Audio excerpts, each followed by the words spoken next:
hidup ini kita memang diciptakan berbeda. Tapi bagaimana kita bisa menjadi berkat kalau tiap hari kita ribut? Dari anak-anak stres, saya banyak melihat anak-anak yang akhirnya jatuh dalam narkoba, dalam free sex, hidup mereka hancur karena dimulai dari keluarga. Men, silakan duduk Bapak Ibu. Iya, haleluya, shalom. Apa kabarnya hari ini? Luar biasa, saya percaya kita semua luar biasa karena ada Tuhan dalam hidup kita, amin. Iya, tema firman Tuhan hari ini adalah apakah dunia melihat Kristus lewat keluargamu.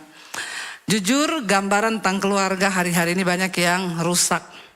Karena itu kemarin saya melihat data saudara. Ya, tingkat perceraian semakin naik tinggi ya, dan di kalangan Kristen pun. Bahkan yang lebih unik kemarin saya lihat data di Indonesia ini anak-anak muda yang berusia 25 sampai 40 tahun. Banyak yang belum menikah. Ya, ini menjadi persoalan khususnya juga bagi gereja. 25 sampai 40, mereka lebih memilih jomblo. Kenapa? Karena mereka berkata, "Duh, lihat keadaan sekarang ya. Orang nikah, terus suaminya selingkuh, terus ini, terus begini, terus begini. Jadi kita lebih memilih, ya udah nggak usah menikah aja." Ya, lama-lama Indonesia ini jadi kayak di Jepang, saudara. Di Jepang tuh banyak rumah-rumah yang kosong. Kenapa? Nggak ada orang, nggak ada penghuni, kekurangan penduduk. Ya, jadi saya lihat kemarin ada yang ikut demo, tulisannya bosan jadi WNI, bisa dikirim ke Jepang, banyak rumah kosong. Kalau udah nggak mau tinggal di Indonesia. Bagaimanapun Indonesia adalah tumpah darah kita, amin.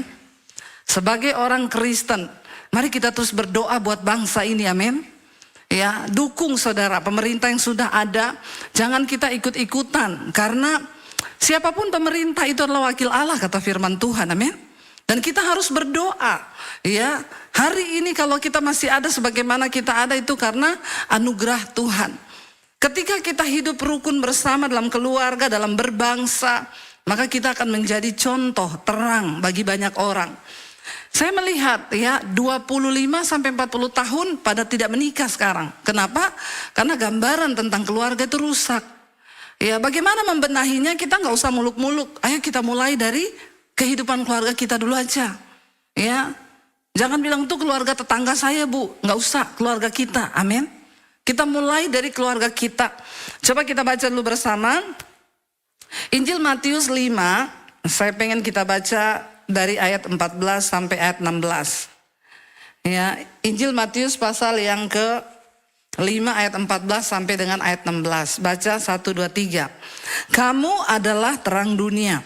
Kota yang terletak di atas gunung tidak mungkin tersembunyi. Lagi pula, orang tidak menyalakan pelita lalu meletakkannya di bawah gantang, melainkan di atas kaki dian sehingga menerangi semua orang di dalam rumah itu. Demikianlah hendaknya terangmu bercahaya di depan orang supaya mereka melihat perbuatanmu yang baik dan memuliakan Bapamu yang di sorga. Ini perintah dari Tuhan Yesus buat saudara dan saya. Bahwa kita harus menjadi terang Tuhan di tengah dunia yang sudah gelap. Apa yang dimaksud dengan terang dunia di sini? Ya, kata aslinya itu berasal dari bahasa Yunani, yaitu postokosmo, yang artinya apa saudara? Terang yang berasal dari Kristus sebagai pusat terang. Hari-hari ini kita dituntut menjadi teladan, tetapi hanya berdasarkan dari satu sumber terang, yaitu Kristus. Karena sekarang banyak etika-etika dunia yang muncul sepertinya benar. Tetapi kalau bukan dari Kristus, maka itu bukanlah terang. Ya, banyak kata-kata yang kelihatannya benar, apalagi anak-anak muda di sosial media sekarang. Ya, contoh kalau kamu menikah, suamimu itu kasar, toksit, buat apa? Kamu lah layak bahagia, karena itu cerai aja. Masa kamu mau menghabiskan waktu dengan suami yang model begitu? Jadi sekarang orang kalau mau bercerai itu ringan aja. Bahkan sekarang ada pesta perceraian. Ya, makin aneh dunia ini, agak lain. Perceraian dipestakan saudara. Ya, dan itu orang Kristen. Ya, saya komen di situ, sedih banget ya melihat nilai firman Tuhan. Kenapa ada pesta perceraian? Saya dihujat semua orang. Lu pendeta tolol. Terus kalau dia udah bahagia, tidak bahagia dengan pernikahannya, lu suruh dia nikah terus gitu, mempertahankan pernikahannya. Sekarang ini yang benar jadi salah, yang salah jadi benar. Hati-hati dengan nilai dunia yang terus berubah. Ya, saya yang menyatakan kebenaran malah dihujat semua orang. Ya, dan itu yang like puluhan ribu saudara. Ya, tentang pesta perceraian. Mereka merayakan pesta perceraian. Dunia semakin tidak menentu kebenaran menjadi sesuatu yang salah, tapi yang salah menjadi sebuah kebenaran. Kitab Yesaya berkata, celakalah orang yang menganggap yang baik itu jahat, yang jahat itu baik. Catat baik-baik. Celakalah orang yang menganggap kejahatan itu baik dan kebaikan itu jahat. Ya, tapi sekarang ini terjadi. Ya, dan kita harus berhati-hati. Ini adalah sebuah pesan dari Tuhan Yesus, dan ini adalah bermakna terang itu hanya berasal dari Kristus. Jadi karena itu Bapak Ibu, bagaimana keluarga kita bisa menjadi terang? Tidak ada cara lain. Ayo kembalikan nilai Kristus di dalam keluarga. Apa tuh nilai Kristus dalam keluarga? Kenapa banyak keluarga Kristen hancur? Yang pertama, karena tidak ada lagi fungsi Alkitabiah di dalam keluarga itu. Apa fungsi Alkitabiah? Yang pertama, suami harus menjadi imam. Kristus adalah kepala, ya, dan suami adalah wakil Kristus, dan istri dan anak-anaknya. Tapi yang saya dengar sekarang ibu-ibu pada curhat, Bu, gimana ya? Suami saya tuh diajak doa susah banget. Ya, kalau diajak doa susah. Ya, saya cuma ajak doa tuh, nggak ngajak ngapa-ngapa, nggak mau dia. Saya bingung Bu, padahal Alkitab bilang suami harus menjadi imam. Coba bapak-bapak di sini sebagai suami bilang, aku adalah imam dalam keluarga. Tolong, ini perintah dari mimbar. Yang tidak mau ketahuan nih, nggak mau doa ini. Ya, coba bapak-bapak bilang, aku adalah imam dalam keluarga. Ya, tunjuk dirimu, aku adalah imam dalam keluarga. Yang nggak mau ini pasti nggak pernah doa ini di rumah nih. Boro-boro ngajak istri anaknya doa.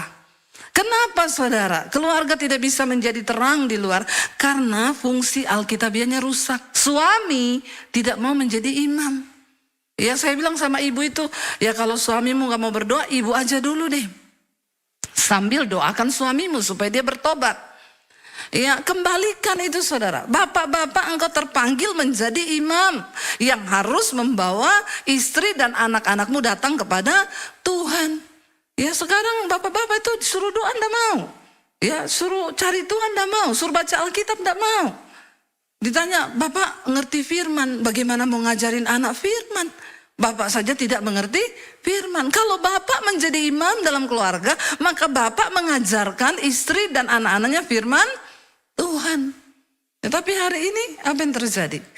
Ya, satu kisah di satu gereja, anak sekolah minggu namanya Yosua nangis. Bapaknya tanya, kenapa kamu nangis Yosua? Tadi aku sekolah minggu, terus ibu guru tuduh aku merobohkan tembok Yeriko. Bapaknya bilang, tapi bukan kau kan yang robohkan?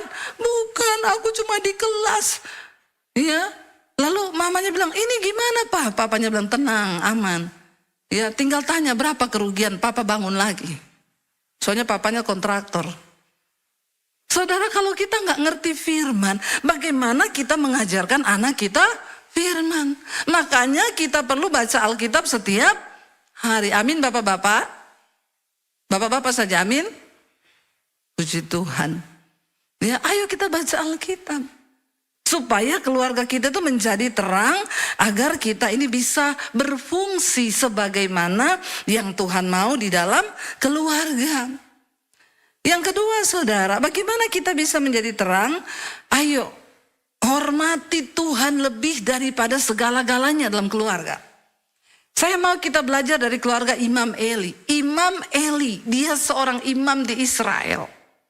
Tapi dia gagal sampai di akhir hidupnya, kebinasaan menimpa keluarganya.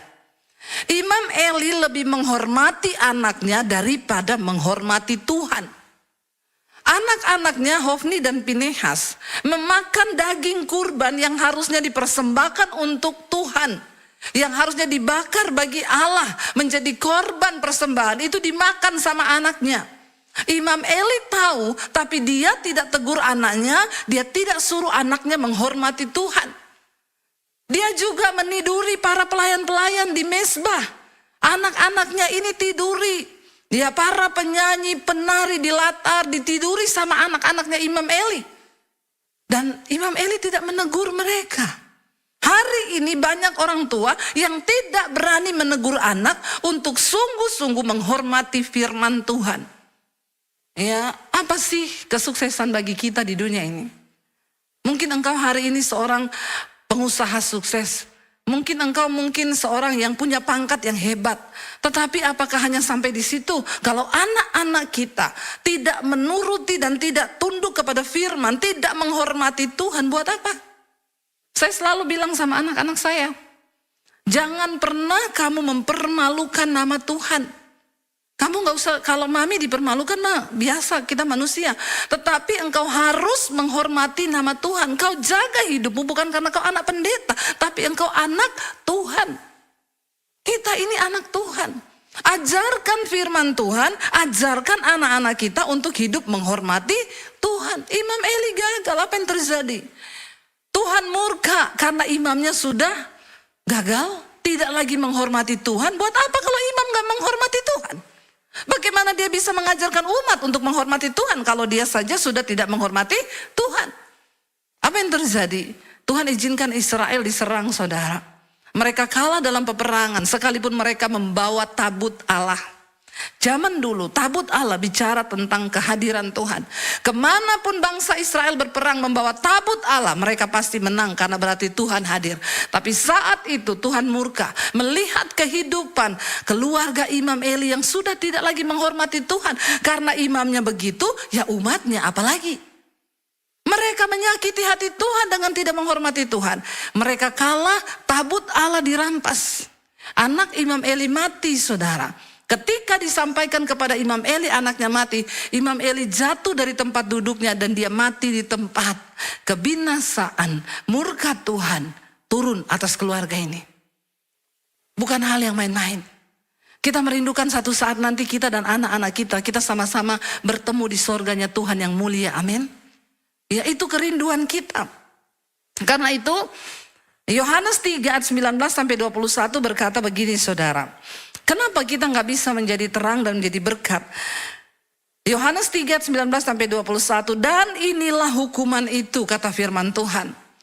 Terang telah datang ke dalam dunia, Kristus sang pembawa terang itu.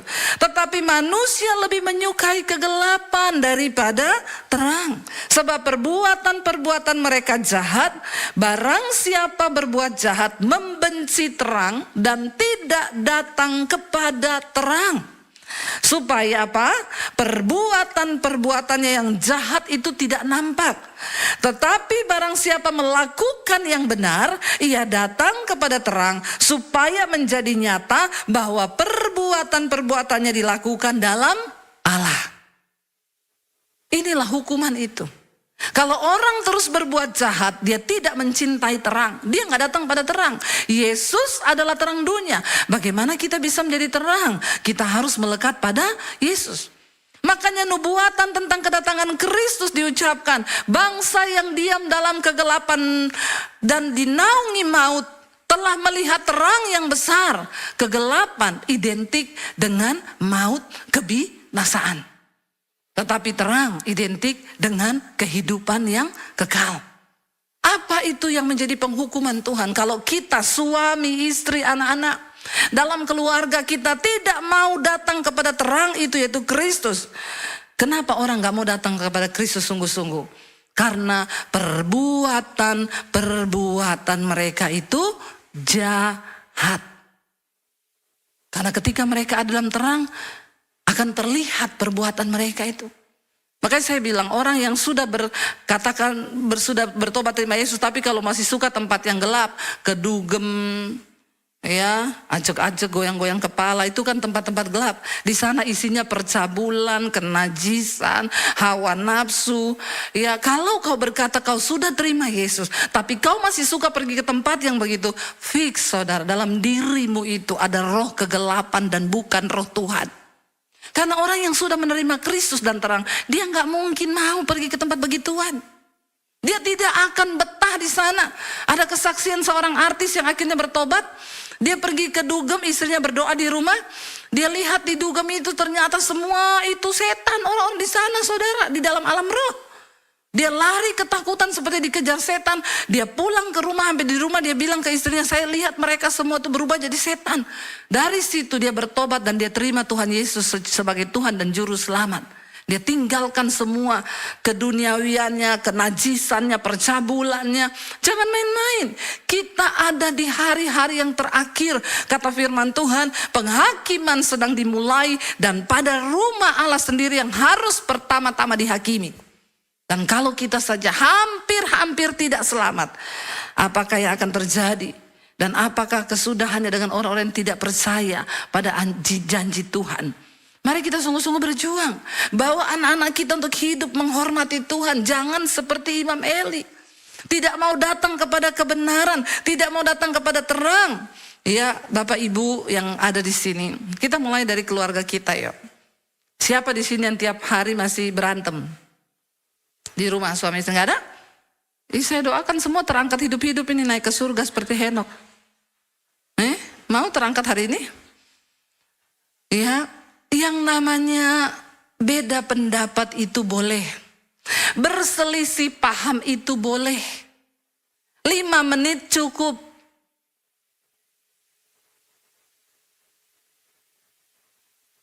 Sekali lagi ya, kayaknya tidak yakin dengan dirinya sendiri nih. Beda pendapat suami istri itu boleh. Selisih paham boleh.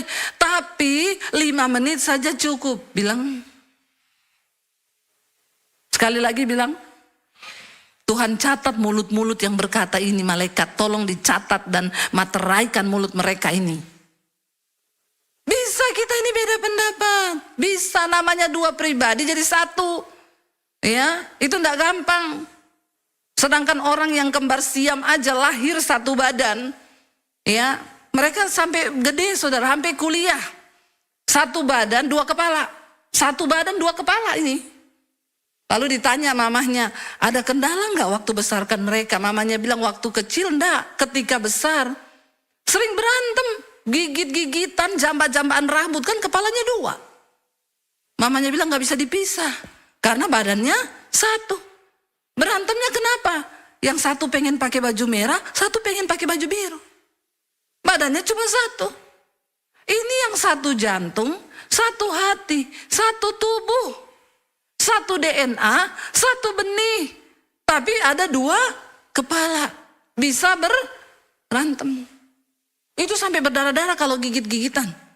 Apalagi suami istri. 2 badan, 2 kepala. 2 jantung, 2 hati, 2 DNA yang berbeda. 2 latar belakang yang berbeda. 2 otak yang berbeda. Jadi tiap hari ribut. Biasa enggak? Yang bilang biasa angkat tangan.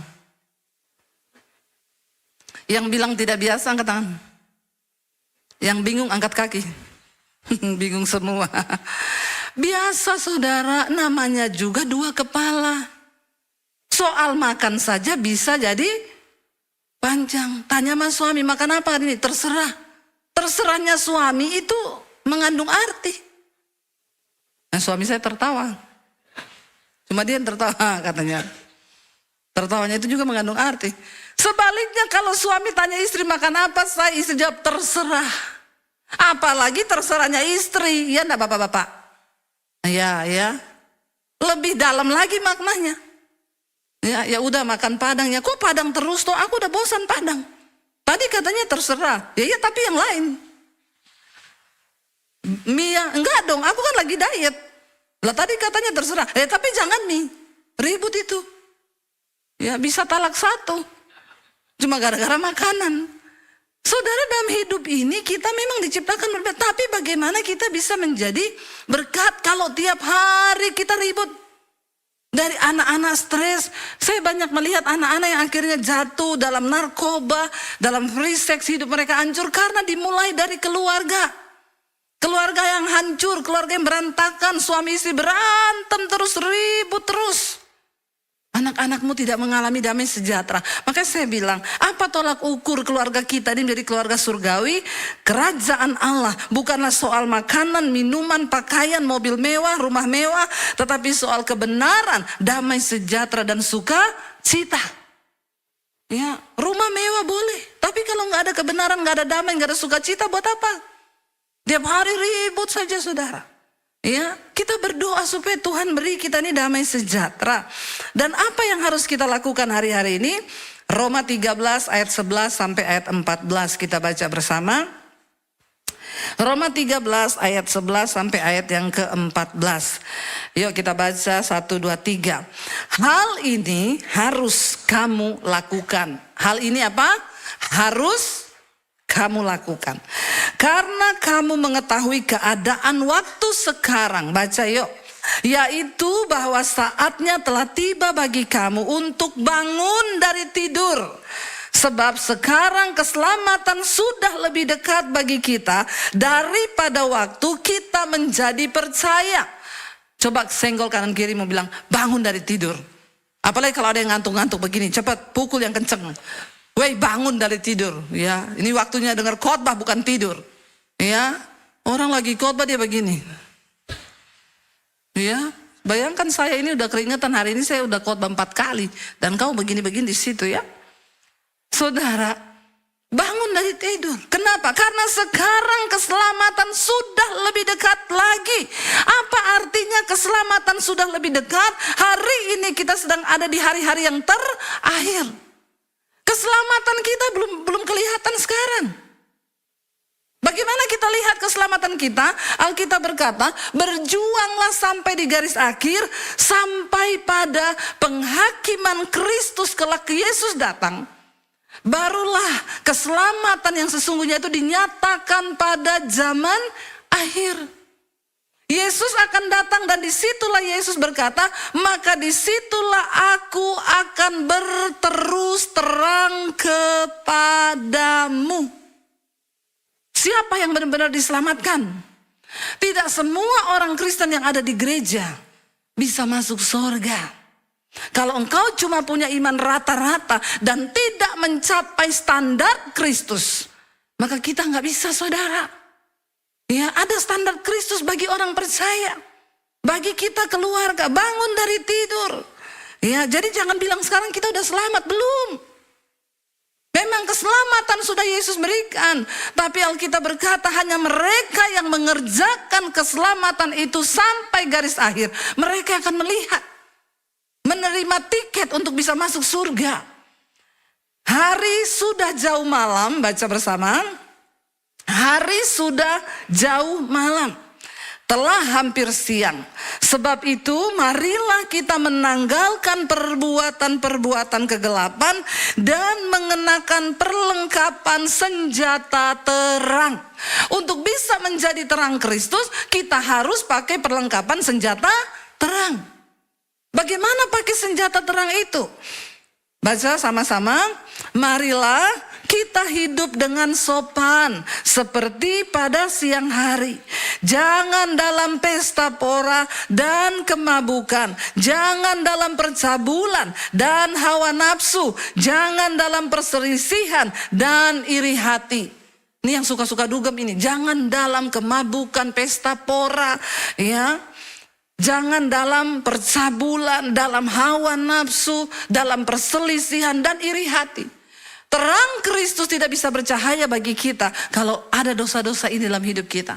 Iri hati, kedengkian, amarah, hawa nafsu, percabulan, kenajisan. Masih ada di sini yang selingkuh?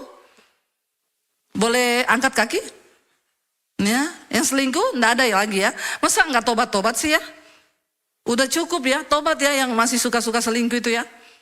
Ingat umur, bapak-bapak ya. Kalau ada ya di sini bapak-bapak yang masih suka selingkuh, ingat umur. Ya, jangan sampai lagi selingkuh di hotel, malaikat cabut nyawamu itu. Ya, yang ada boro-boro masuk surga, masuk koran kau. Masuk berita. Ya. Ditemukan ya mayat di kamar hotel bersama seorang perempuan. Malu nggak itu? Ya. Sadar bapak-bapak. Ibu-ibu juga kalau ada yang selingkuh, sadar ibu-ibu. Karena ibu-ibu juga selingkuhnya sama bapak-bapak. Soalnya saya tuh ngomong bapak-bapak selingkuh, saya dimarahin sama bapak-bapak. Katanya gini, Ibu Debbie tuh kalau khotbah cuma ngomong bapak-bapak terus yang selingkuh. Padahal Ibu Debbie tahu nggak itu yang selingkuh bapak-bapak juga sama? Iya juga ya. Saya pikir iya juga ya. Betul juga, jadi ibu-ibu dan bapak-bapak. Tapi ada juga bapak-bapak sama bapak-bapak. Ini lebih gila lagi. Cumi sama gurita. Ya, bertobat ini juga akhir zaman. Ya, terjadi sekarang, semua terjadi. Alkitab berkata kalau kita mau menjadi terang Kristus, keluarga kita menjadi terang, maka buang semua ini, hiduplah seperti pada siang hari. Jangan dalam pesta pora, kemabukan, percabulan, hawa nafsu, perselisihan, iri hati. Kalau ada musuh, berdamai. Amin. Dengan ipar, dengan mertua. Saudara, itu hidup punya musuh itu tidak enak loh. Kita kayak dikejar-kejar. Tapi kalau nggak ada musuh itu hidup damai sejahtera saja ya. Tetapi apa dikatakan? Kenakanlah Tuhan Yesus Kristus sebagai, dan janganlah merawat tubuhmu untuk memuaskan keinginannya. Ini banyak nih orang Kristen nih. Merawat tubuh terus untuk keinginannya. Rawat tubuh untuk memuliakan Tuhan. Pelayanan sana, amin. Ya, jangan merawat tubuh hanya untuk memuaskan keinginannya. Nge-gym 12 jam sehari. Astagfirullah. Ya, kau baca Alkitab berapa jam? Kau doa berapa jam? Kau nge-gym 12 jam. Itu udah hawa nafsu itu. Ya, boleh nge-gym boleh. Tapi harus dilandasi dengan rasa takut akan Tuhan. Tubuhmu ini persembahkan bagi Tuhan. Saya mau ngapain ya? Pelayanan, banyak hal yang bisa kita lakukan untuk Tuhan. Jangan merawat tubuhmu hanya untuk memuaskan keinginannya ibu-ibu. Ganti hidung sampai berapa kali? Ya, ada ini banyak hidungnya. Hari ini bengkok kiri, besok bengkok kanan, besok bengkok atas, bengkok bawah. Ya, hati-hati kena sarafnya nanti bibirnya ikut keangkat loh. Coba bersyukurlah dengan dirimu yang sudah kau punya. Bersyukurlah dengan hidupmu yang sudah kau punya. Kalau engkau tidak bersyukur, bagaimana mungkin engkau bisa memuliakan Tuhan? Ya, jangan ya. Saya ditawari satu klinik, ibu mau nggak treatment? Semua boleh bu, gratis. Yang penting ibu bikin story aja sama reels. Saya bilang enggak. Kenapa bu? Saya takut mati, malaikat tidak kenal saya. Mau masuk pintu surga, Debbie Basir tuh dulu hidungnya pesek. Kenapa ini mancung? Ya, saya tidak dikenal, harus bikin akte baru lagi nanti. Coba ibu-ibu ya, jangan hanya merawat tubuh kita untuk memuaskan keinginannya, tapi tubuh ini kita pakai untuk mempermuliakan nama Tuhan. Kita harus sehat. Kenapa? Aku harus sehat karena aku harus memuliakan nama Tuhan. Melayani orang lain. Ya, jangan hanya memuaskan diri. Saya berdoa supaya hari-hari ini kita semakin dekat dengan Tuhan. Bawa anak-anak kita dekat dengan Tuhan. Bawa keluarga kita dekat dengan Tuhan. Orang tua, tanamkan pada anakmu, jangan menikah dengan yang tidak seiman. Karena firman Tuhan sudah mengingatkan, jangan menjadi pasangan yang tidak seimbang dengan orang yang tidak percaya. Karena persamaan apakah yang terdapat antara Allah dan berhala? Setidaknya itu yang kita ingatkan. Supaya mereka tidak menyangkal Kristus. Mereka tidak membuang Tuhan hanya demi pernikahan, hanya demi uang. Banyak orang tua yang gagal karena tidak mampu mengingatkan anak-anak mereka. Saya berdoa kita semua berjuang sampai di garis akhir. Kita orang tua melakukan yang terbaik sebisa kita mungkin. Melakukan firman Tuhan. Selanjutnya itu bagian Tuhan yang akan turut bekerja. Amin. Kalau kita sungguh-sungguh mau menjadi terang, pakai perlengkapan senjata terang. Dan dikatakan kenakanlah Tuhan Yesus Kristus sebagai perlengkapan senjata terang. Dan janganlah merawat tubuhmu untuk memuaskan keinginannya. Tapi kita mau sungguh-sungguh memuliakan nama Tuhan lewat hidup kita. Amin, saudara. Siapa di sini yang lagi ada masalah? Nggak ada masalah saudara? Luar biasa loh Pak, jemaatnya tidak ada masalah loh. Baru kali ini loh saya menemukan. Sekali lagi yang lagi ada masalah angkat tangan. Yang tidak ada masalah saya doakan supaya ada masalah. Ya, ayat ini berkata, anggaplah sebagai suatu kebahagiaan apabila kamu jatuh dalam berbagai-bagai pencobaan. Karena kamu tahu bahwa ujian terhadap imanmu itu menghasilkan ketekunan. Yang namanya manusia itu mengalami pencobaan, senang apa enggak saudara? Enggak. Ya, kita semua tidak ada yang senang dengan pencobaan. Tetapi kalau kita masih hidup di dunia, pasti akan mengalami pencobaan. Ada orang datang kepada saya, Bu, hidup saya ini banyak masalah loh Bu. Saya bilang itu berarti ibu masih hidup. Kalau hidupmu diselimuti dengan masalah, berarti saudara masih ada di dunia. Ya, kalau diselimuti oleh kelapa itu klepon. Kalau diselimuti wijen, onde-onde. Namanya juga kita masih hidup di dunia, jadi pasti ada masalah. Kita cari atau tidak cari, masalah akan datang. Jadi sebaiknya tidak usah cari-cari masalah. Karena saudara cari atau tidak, dia akan datang. Tetapi ayat ini berkata, anggaplah sebagai suatu kebahagiaan. Ya, saudara, yang menjadi masalah di sini adalah bukan firmannya yang salah. Mungkin sebagian orang berkata, itu ayat kok kayak begitu banget ya. Apa yang salah dengan ayat ini? Saya yakin dan percaya kita semua pasti secara manusia bertentangan.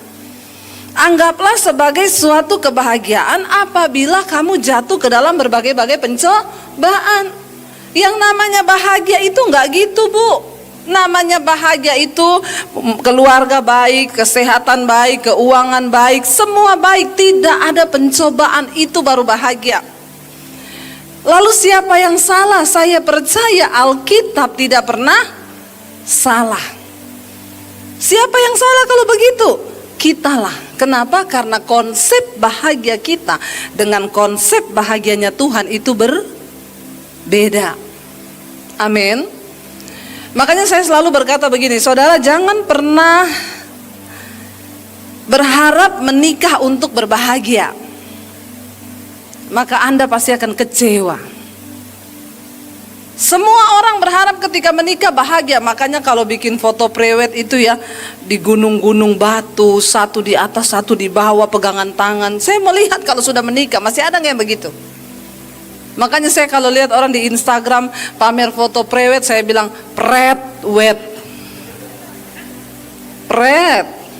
Ya, belum aja, itu baru, nggak usah terlalu alay lebay. Ya, makanya saya kalau foto mesra sama suami, saya selalu tulis #afterwed. Amin. Setelah 20 tahun menikah masih begitu nggak? Kenapa banyak orang kecewa ketika memasuki pernikahan? Karena konsep bahagiamu dengan konsep bahagianya Tuhan itu berbeda. Apalagi kalau saudara kebanyakan nonton drama Korea. Saudara berharap suami saudara itu kayak cowok-cowok yang di drama Korea itu loh.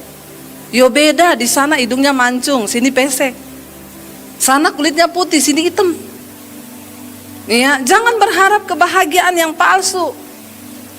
Karena itu jangan pernah berharap menikah itu untuk berbahagia. Karena konsep bahagia kita dengan konsep bahagianya Tuhan itu berbeda. Alkitab berkata, anggaplah sebagai suatu kebahagiaan apabila engkau jatuh dalam berbagai-bagai pencobaan. Jadi kalau saat ini rumah tangga saudara banyak pencobaan, berarti saudara berbahagia. Ya, kenapa saudara? Karena tidak ada cara lain Tuhan bekerja untuk menunjukkan kemurnian iman kita selain melalui masalah dan pencobaan.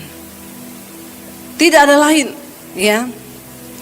Dimulai dari keluarga dan rumah tangga kita, suami istri yang disatukan oleh Tuhan. Tidak mudah saudara, menjadikan dua menjadi satu itu nggak gampang. Yesus berkata pernikahan itu 1 tambah 1 sama dengan 1. Karena kamu bukan lagi 2 tetapi 1. Saya dengan suami, saya Debbie tambah Daniel jadi 1. Aneh kan? Bagaimana supaya kita bisa jadi satu? Separuhnya saya mati, separuh suami saya mati, baru kita bisa jadi satu. Kalau dua-dua mau tetap satu, nggak bisa. Ya, tadi pagi saya bersaksi, saudara. Saya dengan suami saya ini sampai detik ini tidak cocok. Bohong kalau ada orang bilang cocok. Siapa di sini yang menikah cocok? Angkat tangan coba. Ya, cocok artinya kami tidak pernah berantem, Bu. Seumur hidup menikah tidak pernah berantem. Berarti cocok. Boleh angkat tangan?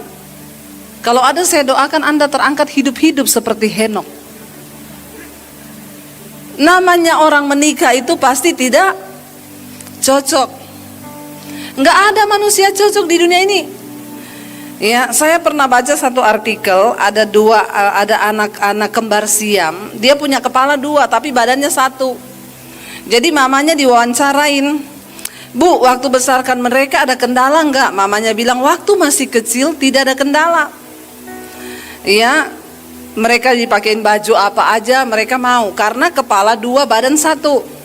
Tapi ketika sudah beranjak dewasa, kan kepalanya dua, jadi pemikirannya dua. Kepala yang satu pengen pakai baju hijau, yang satu pengen pakai baju kuning. Padahal badannya cuma satu. Itu berantem, gigit-gigitan sampai berdarah-berdarah. Mamanya bilang, saya bingung karena ini anak badannya satu, kalau saya pisah tidak bisa. Coba bayangkan, saudara. Jadi dari situ saya mencoba merenungkan begini. Orang yang badannya satu, satu badan, satu jantung, satu hati, satu DNA, satu benih, satu kandungan, ketika lahir punya dua kepala, itu aja tidak cocok. Apalagi suami istri. Dari budaya yang berbeda, dengan dua kepala yang berbeda, dua jenis DNA yang berbeda, hati yang berbeda, jantung yang berbeda, tubuh yang berbeda, bisa cocok? Makanya saya kalau ketemu orang, Bu, doakan Bu, saya belum ketemu pasangan hidup. Kenapa belum menikah? Belum ketemu yang cocok. Selamat tidak menikah seumur hidup. Karena cari yang cocok. Nggak ada yang cocok, saudara. Ya, tadi pagi saya bersaksi, suami saya ini orang Solo. Ya, mirip-mirip lah sama saudara, ya. Saya Sulawesi. Jadi saudara bisa bayangkan perbedaan kami. Ya, saya dari Sulawesi, suami saya dari Solo.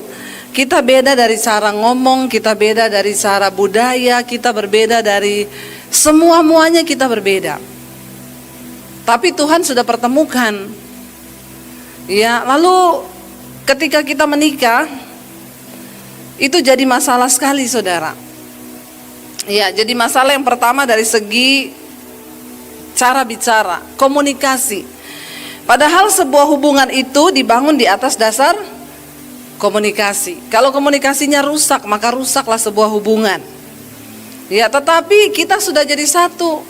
Dan Tuhan bilang kita bukan lagi dua, tetapi satu. Waktu kami berumah tangga pertama kali itu berat sekali, saudara. Ya, kenapa? Dari cara bicara kita nggak cocok.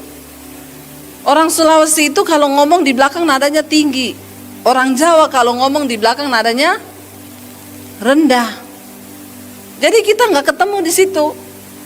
Ya, saya kalau ngomong sama suami saya dipikir saya ngajak berantem. Ya, kalau saya ngomong, Jo itu anu, dia datang, Mbok ojo nesu, ngomong biasa wae. Saya bilang ini biasa.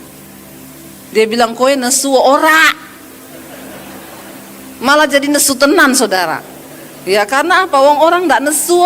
Saya bilang memang gaya bicara saya begini. Ora tadi kowe nesu lo, ora. Ya, malah jadi jengkel, saudara, ya.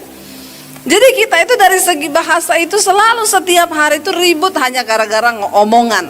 Ya, saya kalau ngomong, itu Jo anu tolong gini. Mbok yo nek ngomongi sing sopan. Ya, ora usah ngono, sing alon, sing alus. Saya bilang, saya ini orang Sulawesi, memang dari dulu bicaranya begini. Ya, ndak usah kamu tersinggung kalau saya bicara begini, memang kayak begini. Yo kowe iki mbok belajar ngomong Jawa. Ya. Ya udah saya belajar dikit-dikit lah. Ya, ketemu mertua, saya tanya sama mertua saya, "Mak, kowe wis mangan?" Suami saya marahin saya lagi. "Kowe tuh nek ngomong karo wong tua ojo ngono." Lah piye toh? Katanya suruh ngomong bahasa Jawa. Yang pertama bahasa Jawamu itu salah, yang kedua nadamu itu tetap tinggi. Jadi kelihatan gak sopan. Aduh, stres saya, saudara. Jadi kalau ngomong sama mama mertua ngomongnya gimana? Kowe nek me tanya sama mama mertua itu, "Mak, jenengan sampun dahar." Haleluya. Lebih susah dari bahasa Inggris. Ya, jadi kita itu masalah bahasa setiap hari ribut, belum lagi masalah makanan. Orang Jawa makannya manis semua, orang Sulawesi tidak ada manis, pedes. Ya, jadi saudara, pertama kali menikah saya harus masak 2 macam masakan. 1 ayam kecap, 1 ayam rica. Kita duduk satu meja. Kita bagaikan sepasang sepatu, selalu bersama tapi tidak pernah bersatu. Makanannya berbeda, saudara. Ya, tapi saya berusaha, saudara, ya. Baru masuk pernikahan saya sampai gini, aduh, saya pikir nikah sama hamba Tuhan, sama-sama ketemu di gereja, pelayan Tuhan, pasti kalau apa sedikit haleluya. Salah paham, shalom. Udah berasa di sorga gitu ya. Ternyata ya ribet, saudara. Sampai setiap hari dia bilang, "Mbok iki belajar ngomong Jawa." Saya bilang, "Ora iso." Dia bilang, "Ojo ngomong ora iso, ngomong kok iso ora." Ya, saya diajari 1, 2, 3, 4, 5. Ya, jadi saya gaya-gaya kalau ke pasar biar dipikir orang Jawa. "Bu, niki pinten?" Dia jawab, "Selangkung." Abis saya pikir selangkung piro. Saya hitung 1, 2, 3, 4, 5, selangkung nggak ada, saudara. Saya telepon suami saya, itu loh, dia ngomong kata-kata saya nggak ngerti apa itu, kayak ada jai langkung gitu loh. Aduh, ribet ya hidup ini. Tapi saudara, karena disuruh belajar bahasa Jawa, ya udahlah, saya mau balas dendam. Lihat saja, besok saya ngomong Jawa. Saya bangunin suami saya pagi-pagi, "Mas, pripun Mas?" Dia saya tanya, "Panjenengan arep dahar saiki piye?" Dia bangun kaget, saudara. "Ngopo toh non?" "Mboten nopo-nopo." Ya, sampai siang saya pakai bahasa Jawa. Dia bilang, "Mbok biasa wae." "Mboten nopo-nopo Mas. Ngene iki sing mbok karep gitu." Sampai udah malam, saudara, saya masih ngomong gitu. Dia bilang gini, "Non, biasa wae." "Mboten nopo-nopo."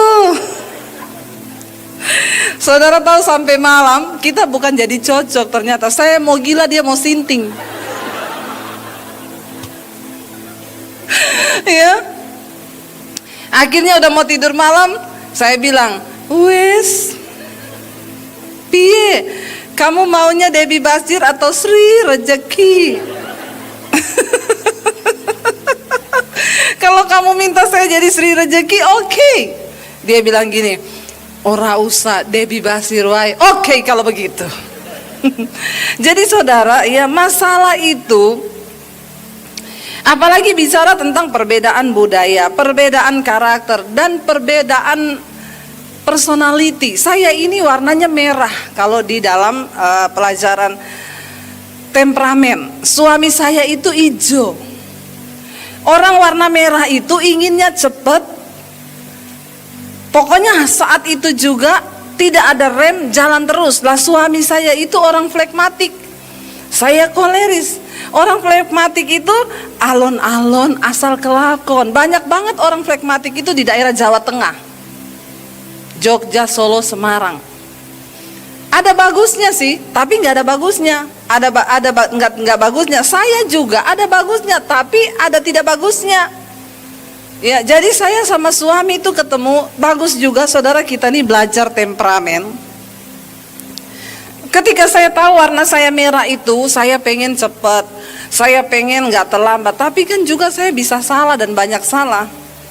Nah, saya itu sebenarnya sudah cocok ketemu dengan orang hijau. Kalau saya ketemu merah sama merah, bisa kebakaran meledak kayak gas.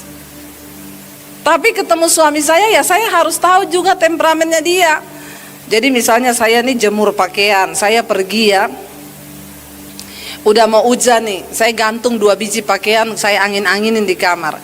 Saya telepon suami saya, ini mendungi, tadi aku ada gantung pakaian di situ, tolong angketin ya, udah mau hujan. Dia bilang, iyo, enggak, sekarang jalan ke situ. Nanti wae, sekarang jalan. Jadi dia jalan, warnanya apa? Warna hitam sama merah. Ya iya, itu angkatin ya. Harus begitu. Itu orang pragmatik. Kalau nggak gitu, saya pulang pasti basah itu baju. Jadi saudara harus mengenal. Itu perbedaan banyak saudara. Dan perbedaan-perbedaan ini bisa menjadi pencobaan di dalam hidup kalau kita tidak mengerti. Kami penyesuaian itu saudara lama. Penyesuaian dalam, tadi pagi juga saya bersaksi. Saya ini dibesarkan dari keluarga, papi saya itu kepala kantor, tapi papi saya turun ke dapur, bisa masak. Ya, orang Sulawesi itu rata-rata laki-lakinya bisa masak. Ketika saya menikah dengan suami saya, nah suami saya itu dari latar belakang keluarga Solo yang bapaknya itu kayak raja. Cuma duduk di meja, nanti tinggal ngomong sama maknya. Nasi, inggih. Ya, teh, inggih. Jadi ketika kita menikah itu susah saudara. Waktu masih bulan madu, belum punya anak, wah madu terus keluar kan. Madu terus, manis. Waktu udah mulai punya anak 1, 2, mulai capek nih. Temperamen naik nih. Ya, madunya mulai habis, yang tersisa lebah. Lebahnya lebah hutan sisan. Jadi saudara ketika saya satu kali udah capek ngurus anak saudara, dia teriak, non kopi. Saya bilang ada tangan 2, ada kaki 2, bikin sendiri tuh, ada di toples. Dia kaget, kenapa istri saya sudah berubah menjadi lebah. Ya, saya langsung ngomong, kamu tahu ya, saya selama ini lihat kamu kayak suami kok kayak bos ya, minta dilayani terus ya. Papi saya itu ya, dia pegawai, dia kepala kantor loh, tapi dia juga turun ke dapur. Kadang mami saya lagi nonton TV, dibikinin kopi sama dia. Kamu mana pernah kamu bikinin saya kopi? Dia bilang gini, itu makku, istri teladan. Bapakku itu cuma duduk di meja, minta apa wae dianterin. Nggak pernah ngomong makku itu. Saya bilang kalau gitu kita nikahkan aja makmu sama papiku, biar rumah tangganya luar biasa. Saudara, kalau kita selalu membawa budaya kita, orang menikah itu tidak mudah. Menyatukan 2 pribadi menjadi satu itu tidak gampang. Tapi satu kali ketika saya terus, akhirnya saya akan capek. Ketika kita menuntut orang lain untuk berubah, maka kita akan capek. Dengar saudara, kita tidak bisa mengontrol respon orang kepada kita. Kita nggak bisa mengontrol keadaan di sekeliling kita. Tapi kabar baiknya kita bisa mengontrol bagaimana cara kita berespon terhadap setiap keadaan. Ketika satu kali saya kan capek, akhirnya terus ini ribut, terus ini masalah apa ribut. Karena sudah mulai keakuan nih, yang muncul itu kedagingan. Lalu satu kali saya baca ayat firman Tuhan, segala sesuatu yang kamu perbuat, entah dengan perkataan ataupun dengan perbuatan, lakukanlah segala sesuatu itu seolah-olah untuk Tuhan dan bukan untuk manusia. Jadi saya jadi sadar, oh Tuhan, selama ini saya sudah salah. Ya, waktu suami saya minta bikin kopi, saya ke dapur, walaupun capek saya ke dapur. Saya bikinin dia kopi, dalam hati saya ngomong untuk Tuhan. Kalau kita bikin untuk Tuhan kan pasti kita kasih yang terbaik. Bener apa bener? Kalau bikin buat suami waktu hati jengkel kan bisa dikasih sianida 1 sendok. Dulu ada seorang ibu, saudara konseling, Bu Debi, suami saya selingkuh terus saya pernah mau kasih jusnya dia, mau saya kasih racun tikus. Saya pernah mau bunuh suami saya, Bu, tapi saya takut, Bu, kalau dia mati, aduh saya di penjara. Saya bilang, ibu jangan berpikiran bodoh ya, Bu, itu dosa. Iya, Bu. Saat itu saya nggak jadi kasih dia racun tikus. Akhirnya saya bikin dia punya jus. Setiap pagi saya kasih insulin, padahal suami saya nggak ada sakit gula. Satu kali suami saya pingsan di rumah, Bu. Lalu dokter periksa, dokter bilang gini, kenapa di dalam darahnya dia banyak insulin ya? Padahal kan dia nggak sakit gula ya. Aduh saya takut, Bu, di situ. Kalau ketahuan saya bisa dipenjara. Saya bilang, Bu, ibu nggak boleh berlaku seperti itu. Ibu harus berdoa buat suami. Oh iya, Bu, sekarang saya doakan suami saya tiap hari. Saya bilang, Tuhan cabut nyawanya. Astagfirullah. Jangan salah berdoa, ibu-ibu. Ya, dia bilang, iya, Bu, tiap hari saya doakan kok, Tuhan cabut nyawanya. Jangan, ya. Lalu ketika saya berespon, saya melakukannya untuk Tuhan, ternyata suami saya juga mulai berubah, ya. Kadang-kadang saya lagi duduk, saya mau dibikinin kopi nggak? Saya bilang boleh dibikinin kopi. Dia bilang nggak tahu enak atau tidak, tapi saya membuatnya dengan cinta. Amin, bapak-bapak. Tepuk tangan buat Tuhan Yesus dong. Ya. Mari kita berespon dengan benar terhadap segala pencobaan yang datang. Ketika kita suami istri itu kuat, maka semua pencobaan yang datang akan menjadi mudah. Kenapa? Karena ketika dua orang bersehati sepakat, maka engkau pasti bisa melewati semua pencobaan itu. Dan setiap kita harus diproses Tuhan. Kalau kita nggak diproses Tuhan, kita tidak mungkin menjadi orang yang memiliki iman yang kuat. Saya ini, nama saya dan Debbie Basjir. Berapa banyak yang sudah tahu saya? Angkat tangan. Yang sudah tahu. Banyak yang belum tahu, ini kemana aja saudara? Tolong subscribe channel YouTube saya. Debbie Basjir TV. Jangan lupa komen dan share. Ya, saya bertobat tahun 95, papi saya haji, kakek saya ustadz, makanya namanya Debbie Basir. Tapi saya tidak ada hubungan dengan Abu Bakar Basir. Jadi saudara tidak usah takut. Saya bertobat tahun 95, ya dari kecil sudah diwanti-wanti jangan berteman sama orang Kristen dekat-dekat. Apalagi jatuh cinta sama laki-laki Kristen. Papi saya bilang, kalau kamu sampai menikah dengan laki-laki Kristen, mending papi masuk penjara, papi bunuh kamu daripada kamu bikin malu keluarga. Jadi itu tertanam di dalam benak saya sampai saya nggak berani dekat-dekat sama cowok Kristen. Padahal yang ganteng-ganteng itu cowok Kristen. Amin. Wih, semangat sekali aminnya. Terutama bapak-bapak. Kalau bertobat, kalau nggak bertobat ya jelek saudara. Akhirnya saya membatasi diri, saya nggak berani bergaul dengan orang Kristen. Hidup tanpa pengenalan yang benar akan Tuhan, apalagi papi saya tuh galak banget. Tiap hari marah. Marah, bukan cuma marah, mukul saudara. Saya kalau dipukul sampai biru-biru badan saya, rambut saya dijambak, mau dibotak. Dihajar pakai ikat pinggang, ditendang, dipukul. Sampai mami saya bilang, kamu maklum saja kalau sudah begitu ya. Mami saya bilang, kamu maklum. Kenapa papi seperti itu? Karena dia punya banyak ilmu hitam. Salah satu ilmu yang sangat mempengaruhi dia ketika papi saya diisi ilmu kebal di tengah laut, di tengah malam bulan purnama. Diisi ilmu kebal. Dan sejak saat itu tiap hari marah menjadi-jadi. Makanya saya mau bilang, saudara yang tiap hari marah-marah itu pasti ada ilmu kebal.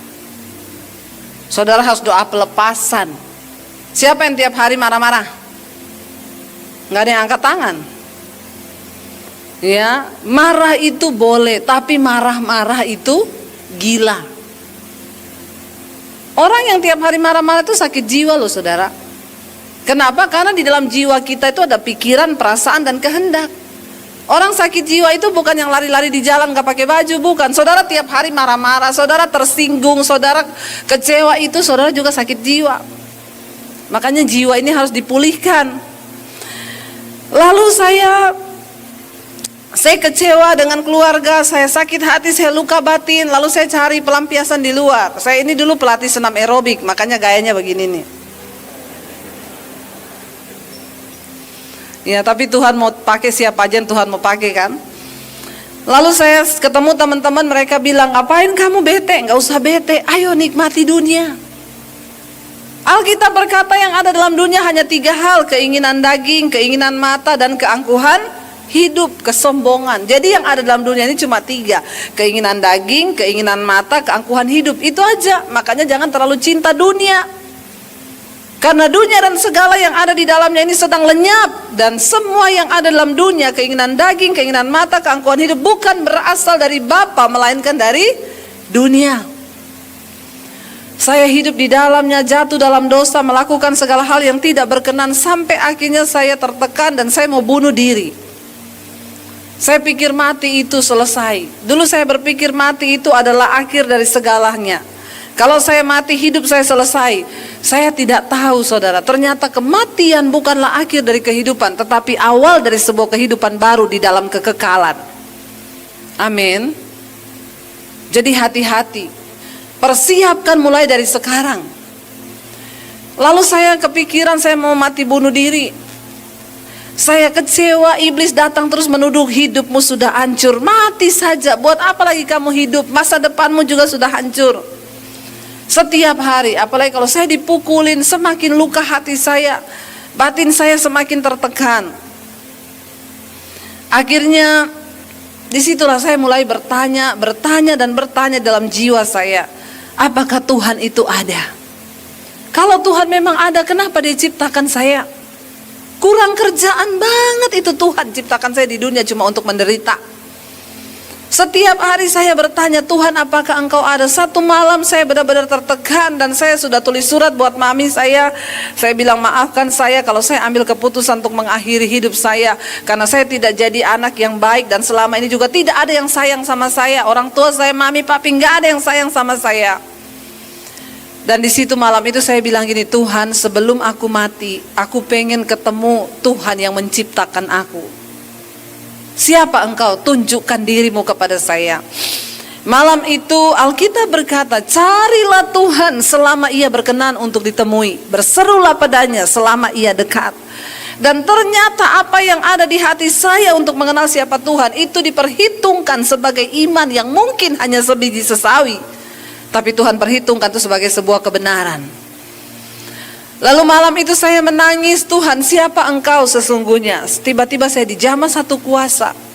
Yang saya baru tahu sekarang itu namanya Roh Kudus. Kenapa? Alkitab berkata ketika Roh Kudus turun atas seseorang, maka Roh Kudus akan menginsyafkan dia akan dosa, kebenaran, dan penghakiman. Saya nangis di kamar saya. Semua dosa seperti diputar kembali dan saya baru merasa saya menjadi manusia yang paling kotor. Saya cuma menangis minta ampun selama 1 jam. Ampuni aku Tuhan. Siapa Engkau? Tunjukkan dirimu sebab aku butuh Engkau. Tidak ada satupun agama yang bisa menyelamatkan manusia, termasuk agama Kristen. Jangan bangga ketika engkau hanya percaya pada Yesus. Karena Yesus berkata, bukan orang yang berseru padaku Tuhan, Tuhan yang akan masuk dalam kerajaan sorga, tapi mereka yang melakukan kehendak Bapa. Iman tanpa perbuatan mati. Alkitab berkata, kalau engkau hanya percaya bahwa hanya ada satu Allah saja, maka setan juga percaya akan hal itu dan mereka gemetar. Jadi maaf, kalau saudara cuma punya iman percaya sama Yesus, berarti level imanmu sama dengan siapa? Sama dengan siapa? Dengar baik-baik ya. Yakobus berkata, jika engkau percaya bahwa hanya ada satu Allah, itu baik, tapi setan juga percaya akan hal itu dan setan gemetar kepada nama Allah. Jadi dengan kata lain, kalau saudara punya iman hanya percaya kepada Allah, berarti level iman kita sama dengan, tolong jawab yang kenceng, sama dengan, nggak usah sambil melotot sama saya, setan, biasa aja, keles. Iya. Berarti level iman kita cuma sama dengan setan. Apa yang membedakan kita sama setan? Setan percaya, kita percaya. Tetapi bedanya kita melakukan kehendak Bapa. Setan tidak akan pernah mungkin melakukan firman Tuhan. Katakan, itu bedanya. Ya. Lalu saudara, saya akhirnya malam itu mengalami perjumpaan pribadi dengan Tuhan. Saya nangis sejadi-jadinya. Hampir 1 jam lebih saya menangis, cuma berkata, aku minta ampun Tuhan, siapa engkau? Dan malam itu saya dijamah Roh Kudus, tiba-tiba dari mulut saya berucap nama Yesus. Saya terus menangis sambil ngomong Yesus, Yesus. Setelah peristiwa itu saya mengalami kelahiran baru. Ada damai sejahtera yang luar biasa di hati. Itu damai yang melampaui ketika saya menang judi. Tidak usah angkat tangan yang penjudi di sini. Orang penjudi itu ketahuan dari cara dia menyanyi. Ya, apalagi kalau nyanyi lagunya gini, ku menang di dalam Yesus Tuhan, ya sambil kocok kartu.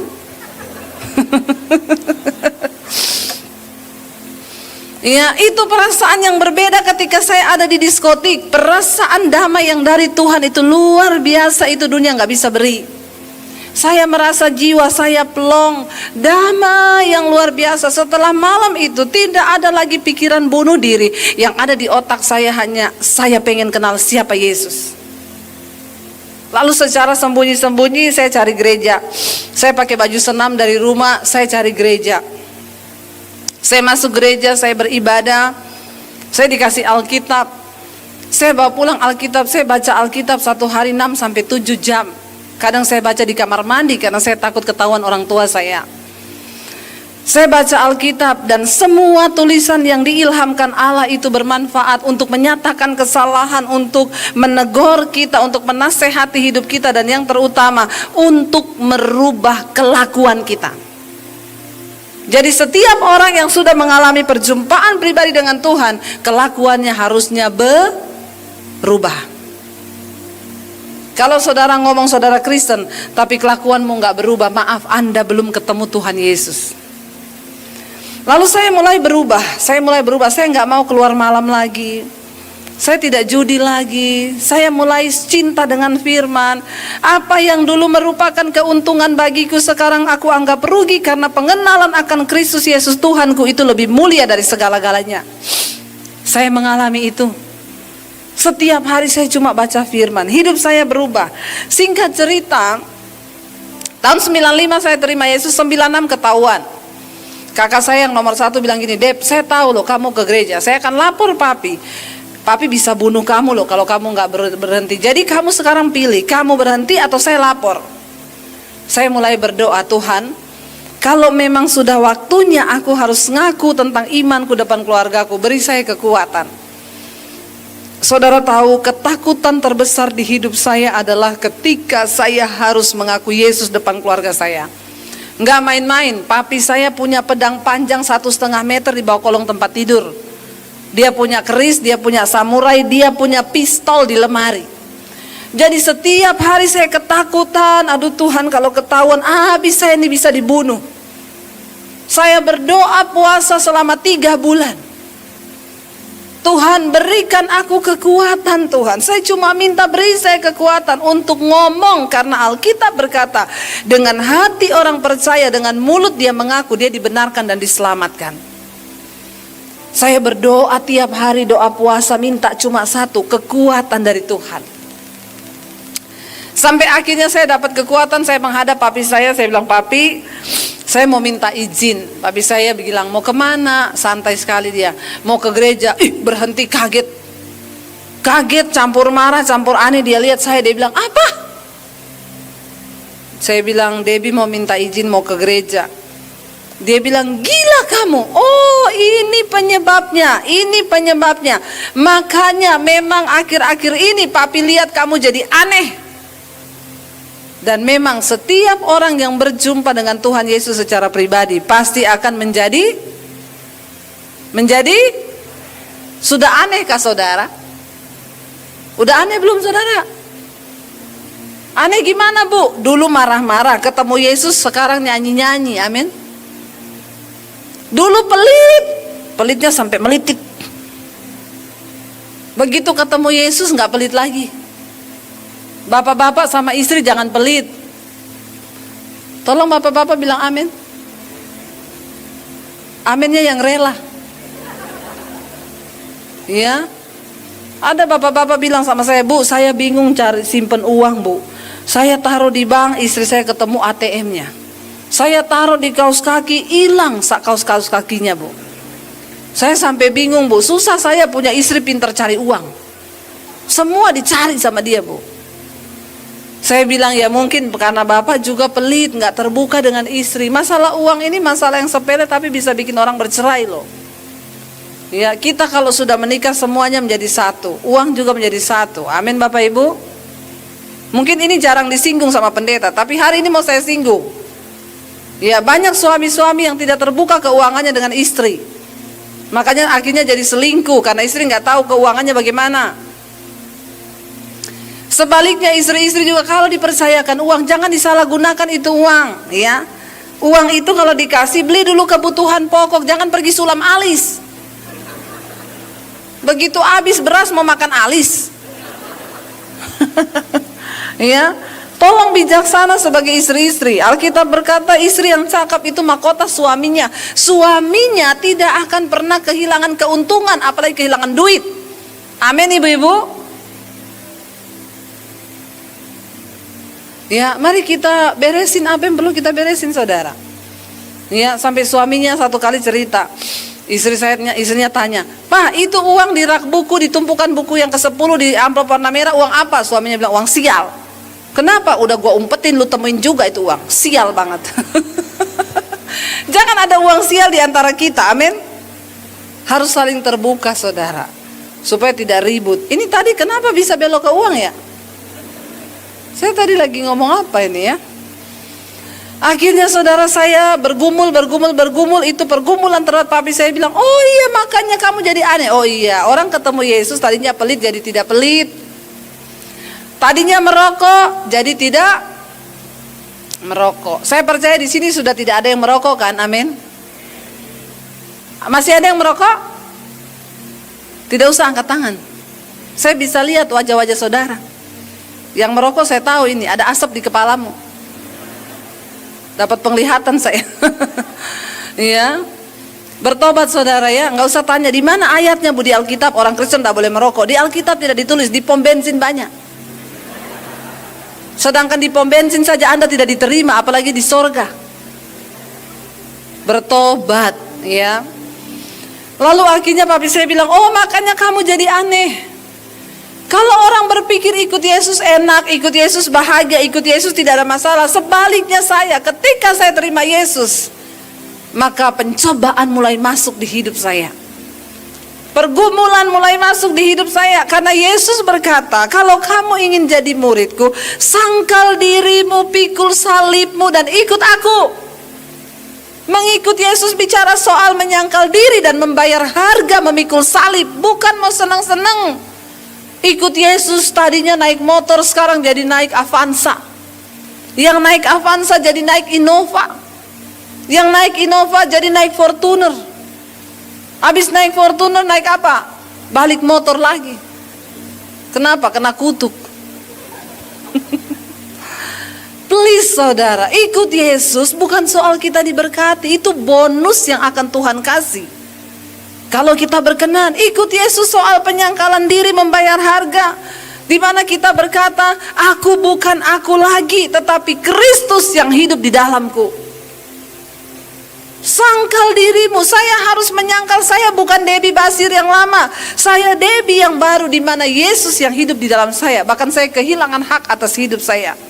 Kenapa? Karena aku telah ditebus dan hargaku lunas dibayar. Lalu saya bergumul saudara, papi saya bilang, oh ternyata ini penyebabnya. Sejak saat itu saya mulai diancam, saya tidak boleh keluar rumah, saya nggak boleh kemana-mana, nggak boleh terima telepon. Setiap kali bertemu di rumah dengan papi saya, berpapasan di kamar atau di tangga atau di mana, dia bilang, setan kamu. Kamu tuh setan di rumah ini. Yang tadinya saya jadi anak yang paling disayang berubah, saya jadi anak yang paling dibenci. Saya tidak boleh duduk di meja makan, saya disuruh makan sama pembantu di belakang. Tapi Yesus sudah bilang, Ada saatnya nanti orang serumahmu akan membenci engkau karena namaku. Ayahmu, ibumu, saudaramu, siapapun akan membenci engkau. Tetapi berbahagialah orang yang bertahan sampai pada kesudahannya. Saya bertahan, saudara. Dan semua pencobaan itu menjadi satu ujian bagi saya. Ini loh, ya anggaplah sebagai suatu kebahagiaan apabila kamu jatuh dalam berbagai-bagai pencobaan, sebab kamu tahu bahwa ujian terhadap imanmu itu menghasilkan ketekunan. Makin saya menderita, saya makin tekun baca Alkitab. Dan semua jawaban atas persoalan di hidup saya ternyata ada di dalam Alkitab. Apapun yang saudara alami, baca Alkitab.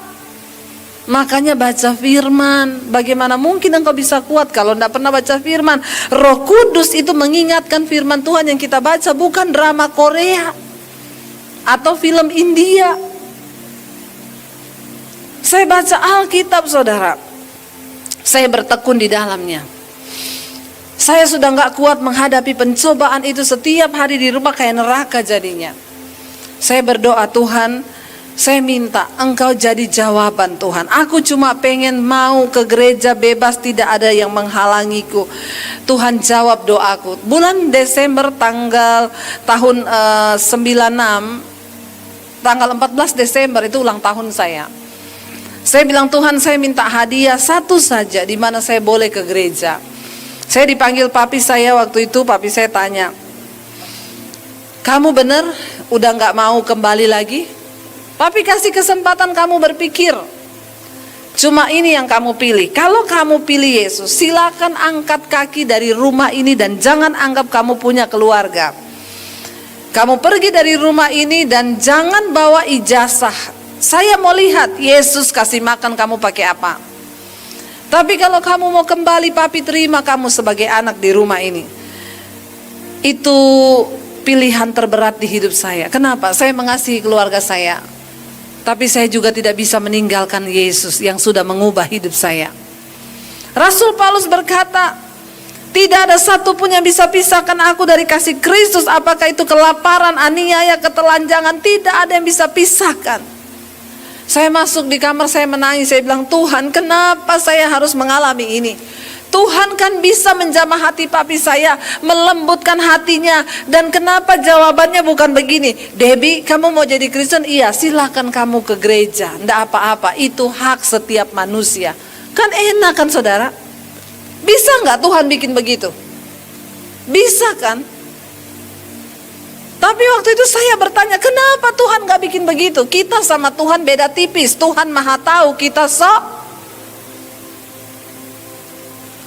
Saya bertanya-tanya, kenapa Tuhan gak bikin begitu aja? Kenapa saya harus diusir? Saya masuk di kamar, saya menangis. Tuhan, apa keputusan yang harus saya ambil?